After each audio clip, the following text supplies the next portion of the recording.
Բարլուս բոլորին այսօրվա ավտոն BMW-ա 7-րդ սերիա։ Ինչ խնդիր ունի, նստապահություն ոնց որ կապոտը բաց է։ Այս դիմացը, նայեք։ Այսենց լեն է արանքը։ Այնքան լեն է, որ այսենց մատերս մտնում է տակը։ Ահա։ Սենց, ու այսենց մատերս մտնում է։ Կապոտը իմիջայլոց փագ է։ Փագ է կապոտը։ Ու փագ վիճակում կանգնում է սենց։ Ստեղի գիծը կանգնում է նորմալ, ստեղի գիծը կանգնում է լայն։ Հեսա կդզենք սա, հասկանանք ոնց է ստացվում։ Ու դզվում է մի անգամից։ Այս կողմի կարելոն որ շատ լեներ կայնում, հիմա կայնած է իդեալական։ Անենց ոնց որ կանգնած էր ստեղ, որովհետև ստեղ խնդիր չունեինք։ Խնդիրը մեր մոտ հիմնականում այս դեմներ ու ինչ էր կատարվում։ Ստեղ մատեր էր մտնում։ Հիմա նայեք, ահա։ Ընդհանրապես ոչ մի արանք չկա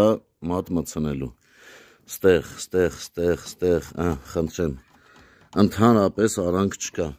Google-ից բացել եմ տվյալները ու կանգնացրել եմ այս արանքի լայնությունը գործարանայինով ոնց որ պետքա լինի։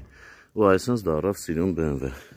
Այս էլ 7-րդ սերիայի պատմություններ, լավ մնացեք, էլի կնկարեմ։